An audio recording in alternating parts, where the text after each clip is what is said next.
Assalamu alaikum wa rahmatullahi ta'ala jama'a, barkanmu da warhaka. Yaya ibada? Allah ya sa muna cikin yantattun bayi. Allah ya karbi ibadunmu gabaki ɗaya. Allah ya sa aljanna ce makoma a gare mu dukkanin musulmai. Wanda ba musulmai ba ma Allah ya sa su musulunta domin su rabota da rahamar Ubangiji. Wani abu da aka yi jiya a majalisa yana nan yana ta yamutsa zuwa kan Abdul Ningi. Sanata Abdul Ningi ya yi bajinta sosai kuma abin nan is very simple ga duk wanda ya fahimci halin da ake ciki, kuma ya kamata a matsayinmu na musulmai, in da ka sa a ranka za ka cuci mutane wannan watan, ya kamata ka duba cewa albarka kowa yake nema, kowa so yake Ubangiji ya yanta shi, kowa yana ƙoƙari yana yin ibada iya gwargwadon halinsa. Mutumin nan ya fito ya ce an yi cushen tiriliyan 3 a cikin kasafin kuɗi. Maimakon 'yan arewa mu yi supporting ɗin shi a matsayinsa na ɗan arewa kuma shugaban sanatocin arewa, a'a, domin ba a iya suspending ɗin mutum sai majority sun yarda a senate. To ya aka yi ya fi ne yawa, bayan kuma na san cewa muna da sanatoci 'yan arewa da yawa. Ko ihu kuka yi kuka ce ne, na san ba za a yi suspending ɗin shi ba, amma kuka ƙi. Na tabbatar abin da ya ba shi kunya kenan ya sauka daga mukamin shi na shugaban sanatocin arewa, chairman na sanatocin arewa. Yanzu a wannan watan mai albarka ba za ku yi abin da ya dace ba.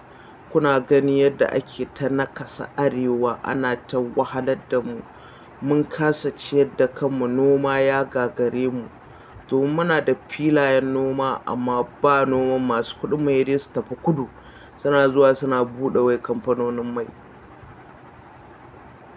Kamfanonin mai baya cikin arzikin da Ubangiji ya faɗa a Alƙur'ani. Noma su ne abin da ya faɗa, amma ƙwaƙwalwarmu ta toshe.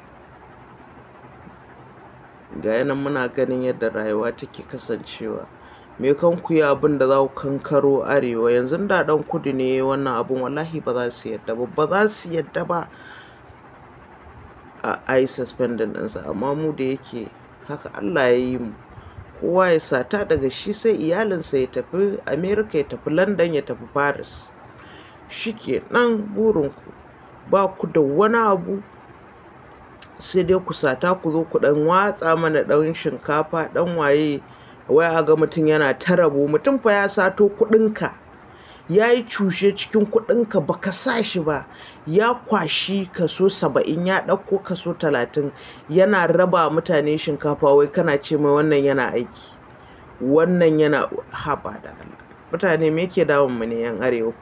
Kun taɓa gani a kudu an baje su ana musu irin wannan raba? Kakka yi aiki mana don ubanka a kudu ka gani, idan ba su zo sun harbe ka ba wanda zai je gidanka yana maula. Amma mu ba mu da aiki sai Allah ya baku mu samu, ba Allah ya bani in bayar.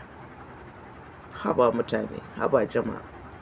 To wannan karan abubuwa za su canza ne, domin za mu tanadi duka sanatocin da suke arewa na kowane jiha za mu tanada, mu ajiye sunayensu mu gani. Idan an zo 2027 mutum zai ce zai tsaya takara, kana cewa za ka tsaya takara, wallahi kyauta za mu ma fosta, mu faɗa kana ɗaya daga cikin waɗanda suka yi cushe domin a cizguna wa 'yan arewa, domin a cizguna wa mutane, kuma za mu yi tallanka a haka.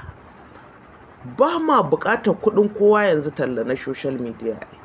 Haka za mu kafe kowa, mu yi one by one, za mu yi musu talla, mu yada a duniya.